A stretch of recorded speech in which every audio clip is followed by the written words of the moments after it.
بسم اللہ الرحمن الرحیم۔ پروگرام چھوٹا عمل بڑا ثواب میں میں ہوں آپ کا میزبان حافظ ہشام الہی ظہیر۔ گزشتہ پروگرام میں ہم نے آپ کے سامنے یہ بات رکھی تھی کہ ہم نے اس موضوع کا انتخاب کیوں کیا اور اس پروگرام کے عنوان کے تحت ہم کون کون سے اعمال آپ کے سامنے رکھیں گے۔ آج اس پروگرام کے حوالے سے جس عمل کا ہم نے انتخاب کیا ہے اس کے حوالے سے چند گزارشات آپ کے سامنے رکھنا چاہتا ہوں۔ سنن ابن ماجہ کی ایک حدیث ہے جو اس ایک نہایت چھوٹے عمل کے حوالے سے اس کی اہمیت کو اجاگر کر دیتی ہے اور اس کے اجر و ثواب کو بیان کر دیتی ہے کہ عمل نہایت چھوٹا ہونے کے باوجود کتنا بڑا اجر و ثواب رکھتا ہے۔ سنن ابن ماجہ کی حدیث کی طرف جانے سے قبل میں آپ کو اس پروگرام کے عنوان کے حوالے سے کچھ باتیں کہنا چاہتا ہوں۔ اللہ رب العزت نے کلام حمید میں ارشاد فرمایا وَلَذِكْرُ اللَّهِ اکبر۔ اللہ رب العزت کا ذکر کرنا بہت ہی بڑی بات ہے۔ آپ بتائیے اللہ کا ذکر کرنا اس سے کیا مراد ہے؟ اللہ اکبر کہنا، سبحان اللہ کہنا، الحمدللہ کہنا یا اللہ کے کلام کی تلاوت کرنا۔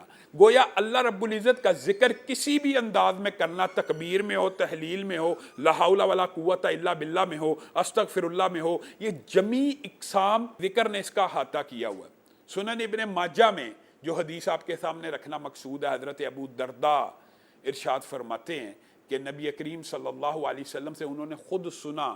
حضرت ابو درداء اس حدیث کے راوی ہیں، سنن ابن ماجہ کی حدیث ہے اور حدیث کی دیگر کتابوں میں بھی یہ حدیث موجود ہے۔ نبی کریم صلی اللہ علیہ وسلم اپنے صحابہ کو کسی عمل کا اجر و ثواب بتلانے کے لیے جو دلچسپی، جو مثالیں پیش کرتے ہیں، آپ نے اس کے اوپر غور کرنا ہے کہ عمل کتنا چھوٹا ہے اور اجر و ثواب کتنا بڑا ہے۔ نبی کریم صلی اللہ علیہ وسلم کہتے ہیں میں تمہیں ایک ایسا عمل نہ بتلاؤں جو اللہ کے ہاں بہت ہی پسندیدہ ہے، نمبر ایک بات، جو اللہ کے ہاں بہت ہی پاکیزہ ہے، جو اعمال کو بہت زیادہ بڑھانے والا ہے، جو اس بات سے بہتر ہے کہ تم سونے اور چاندی کے پہاڑوں کو اللہ رب العزت کی بارگاہ میں خرچ کرو۔ بات یہاں تک ہوتی تو بات مکمل تھی کہ آگے اللہ کے رسول جس عمل کو بیان کرنے والے ہیں وہ بڑی قدر و منزلت والا ہے، فرشتوں کے ہاں بڑی برکت والا ہے، فرشتے اس عمل کی ریکارڈنگ کے لیے تیزی سے بڑھتے ہیں۔ یہ ساری باتیں اس گزشتہ بات سے ثابت ہو رہی ہے، لیکن نبی کریم صلی اللہ علیہ وسلم چونکہ جہاد کے حوالے سے بہت زیادہ فضائل و مناقب بیان کرتے تھے، وہ صحابہ کی ٹینشن اور آپ کی توجہ کو اس طرح مبذول کروا رہے ہیں۔ کیا کہہ رہے ہیں؟ وہ عمل کیسا عمل ہے کہ تم جہاد کرو اور تم کافروں کی گردنوں کو کاٹو۔ مفہوماً آپ کے سامنے رکھ رہا ہوں، بات یہاں تک بھی ہوتی تو بات مکمل تھی، یعنی یہ عمل میں تمہیں بتلانے لگا ہوں تم کافروں کی گردنوں کو بھی کاٹو تو اس سے بھی بہتر عمل ہے، بات مکمل ہے، لیکن پھر سمجھانے کے لیے کہا اور کافر تمہاری گردن کاٹیں اس سے بھی بہتر ہے۔ بتائیے اب کافر انسان کی گردن کاٹ لیتا ہے، کافر کیا تو کٹی ہے، اللہ کی بارگاہ میں کٹی ہے تو انسان شہید ہے۔ اور شہید کی قدر و منزلت کے بارے میں آپ اور میں سب جانتے ہیں کہ خون کا قطرہ زمین پہ نہیں گرتا سارے گناہ معاف ہو جاتے ہیں، خون کا قطرہ زمین میں نہیں گرتا آسمان میں اس کو اس کا ٹھکانہ دکھا دیا جاتا ہے، وغیرہ وغیرہ وغیرہ۔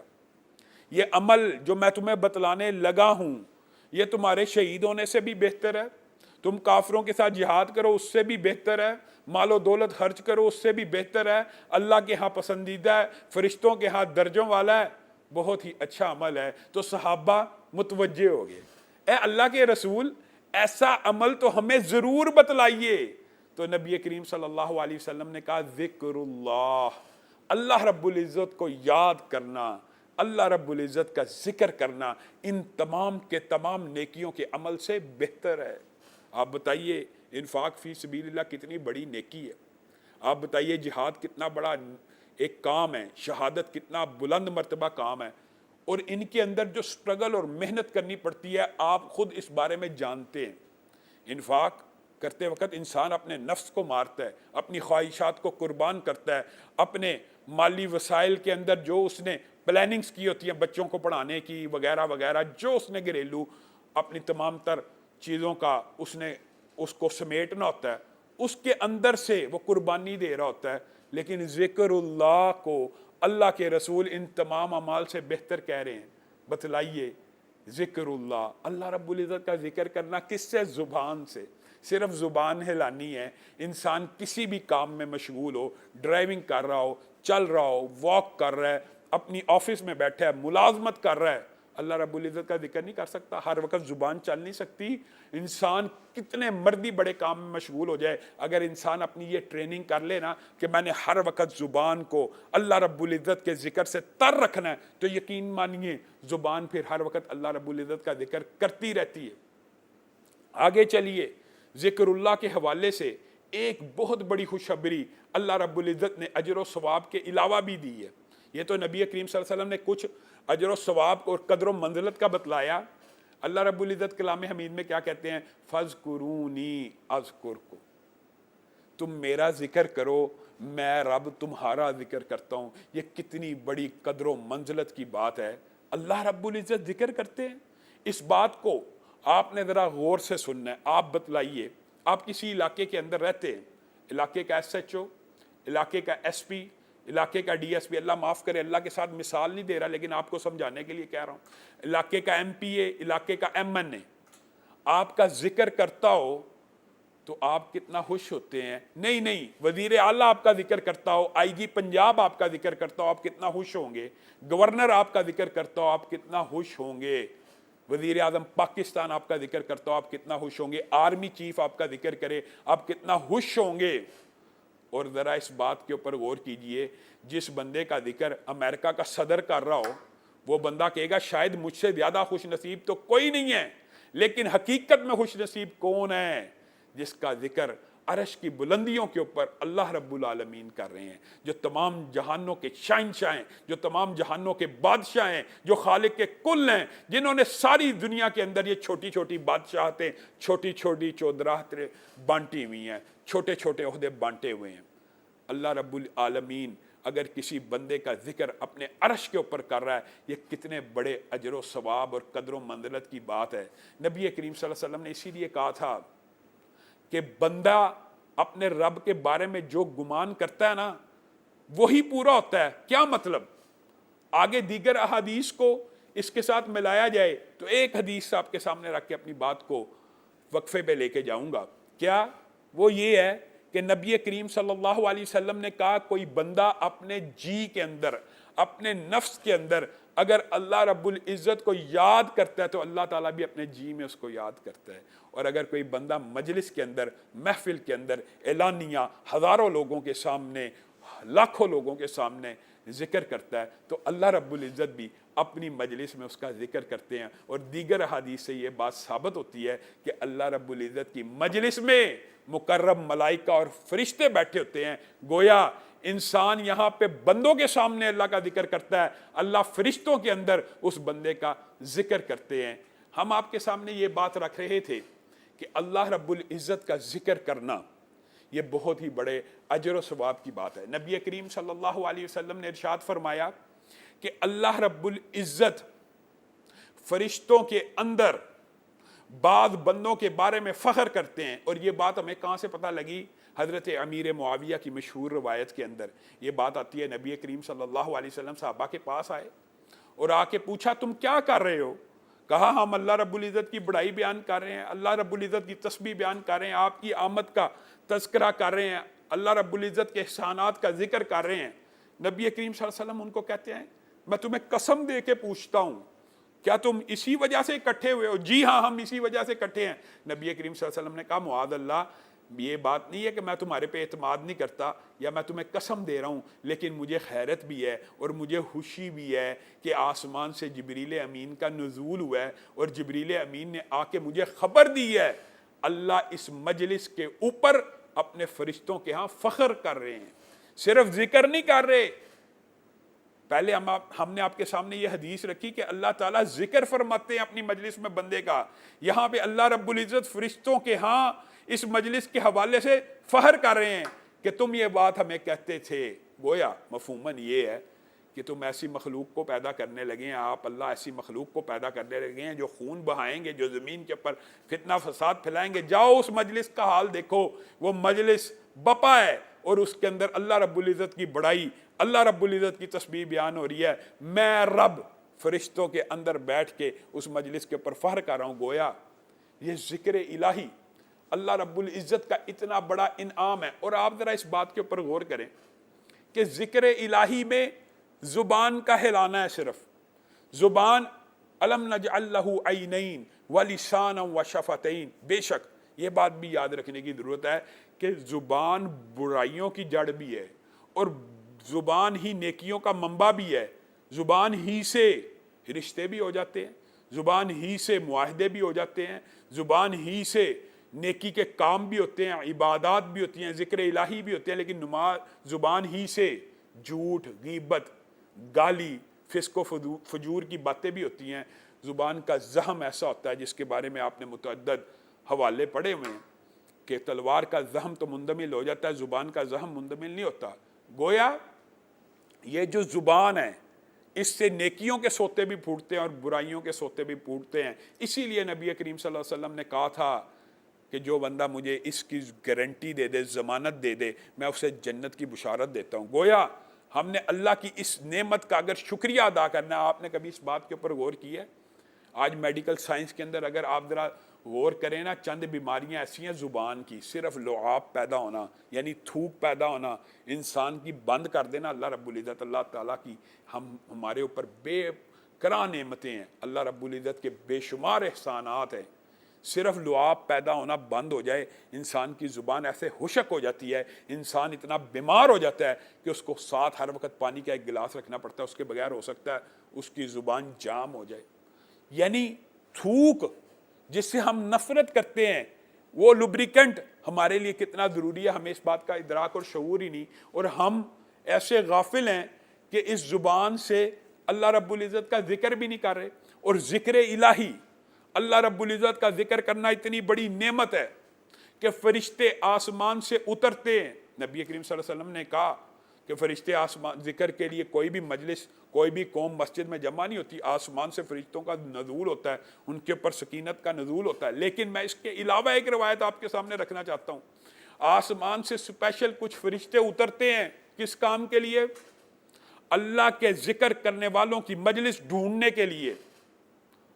کیوں؟ وجہ کیا ہے؟ ذکر مردہ اور زندہ کی جو مثال ہے نا, اصل میں بعض محدثین نے یہ بھی دی ہے کہ مردہ اور زندہ میں یہی فرق ہوتا ہے کہ ذکر الہی زندہ کر سکتا ہے اور مردہ نہیں کر سکتا. مردہ نے اسی دنیا کے اندر جتنا کمایا, جتنا ذکر الہی ساتھ لے کر گیا, وہی اس کے کام آنا ہے. اور زندہ جتنا چاہے, آج میں اور آپ ارادہ کرنا شروع کر دینا کہ ہم نے 24 گھنٹے کے اندر جب تک ہم جاگ رہے ہیں, جب بھی ہم جاگ رہے ہیں, کسی بھی کام میں مصروف ہیں, ہم نے اللہ کا ذکر زبان پہ چلانا ہے, سبحان اللہ کہتے رہنا ہے, استغفر اللہ کہتے رہنا ہے, لا حول ولا قوت الا باللہ کہتے رہنا ہے. یہ اگر میں نے اور آپ نے اپنی ٹریننگ کر لی, یقین مانیے یہ نیکیوں کا انبار, نیکیوں کو اکٹھا کرنے کا ایک سیزن بھی ہے اور بہت بڑا موقع بھی ہے. یعنی اللہ رب العزت کے چند فرشتے اترتے ہیں اسپیشل کس کام کے لیے؟ کہ اللہ کی ذکر کی مجلس کہاں بپا ہے, کہاں پہ اللہ رب العزت کے بارے میں یہ کہا جا رہا ہے کہ اللہ اکبر, اللہ بہت بڑا ہے, کہاں پہ سبحان اللہ کہا جا رہا ہے. اور ایک بات آئی ہے اس حدیث کے الفاظ کے اندر, تو یہ بات بھی آپ کے سامنے رکھتا ہوں. مسند یعلا کی حدیث ہے جس کے راوی بعض محدثین کے نزدیک امام بخاری کی روایت کے اعتبار سے ثقہ ہیں سارے کے سارے.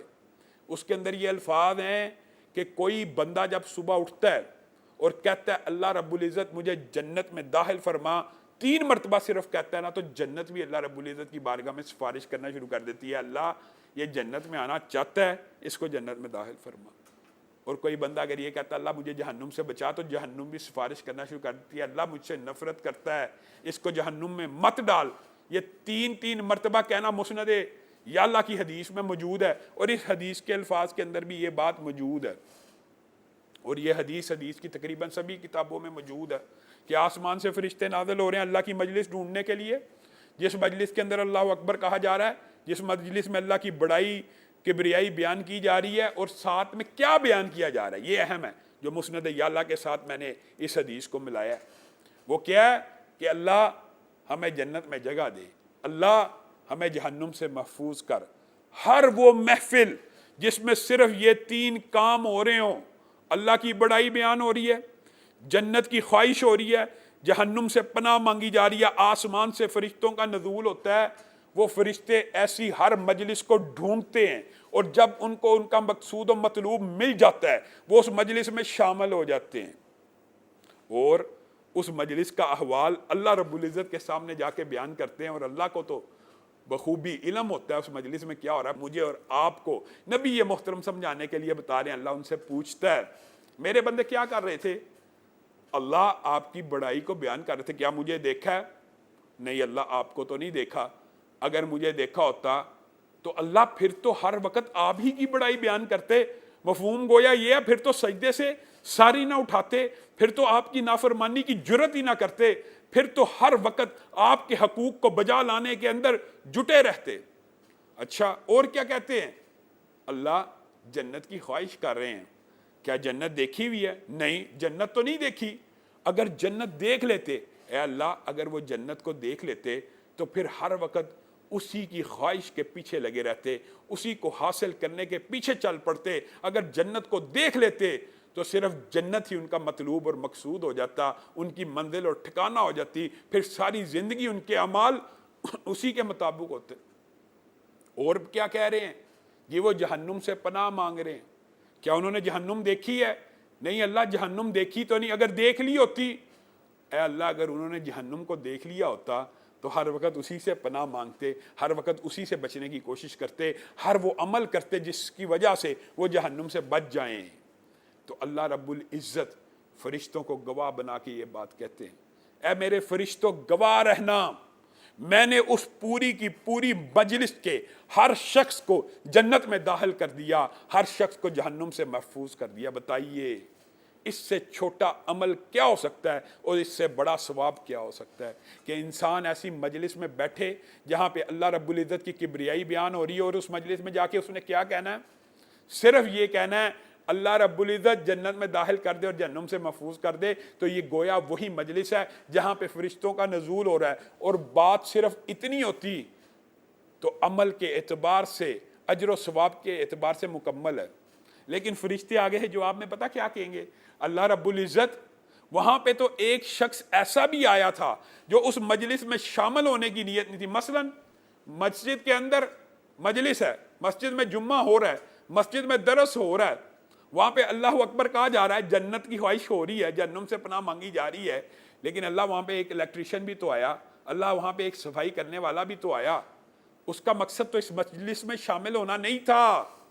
تو اللہ رب العزت کیا کہیں گے؟ ہم الجلساء، یہ ایک ایسی مجلس ہے کہ جس کے اندر مجلس کا ہم نشین بھی محروم نہیں رہ سکتا، وہ چاہے اپنے کسی کام کے لیے آیا تھا، میں رب العالمین نے اس کو بھی جنت میں داخل کر دیا، اس کو بھی جہنم سے محفوظ کر دیا۔ تو معزز سامعین گرامی قدر، ذکر الہی کے حوالے سے آج جو چند گزارشات آپ کے سامنے رکھی ہیں، انشاءاللہ اس کو ڈیٹیل سے آئندہ آنے والے پروگرامز میں بھی بیان کریں گے، لیکن یہ بات آپ نے اور میں نے اپنی زندگی میں شامل کرنی ہے کہ ہر وقت ہماری زبان کے اوپر یہ نغمہ اللہ اکبر کا، سبحان اللہ کا جاری رہے، اللہ کا ذکر ہر وقت ہماری زبانوں سے جاری رہے۔ میں حافظ ہشام الہی ظہیر پروگرام چھوٹا عمل بڑا ثواب میں آپ سے اجازت چاہتا ہوں۔ السلام علیکم ورحمۃ اللہ وبرکاتہ۔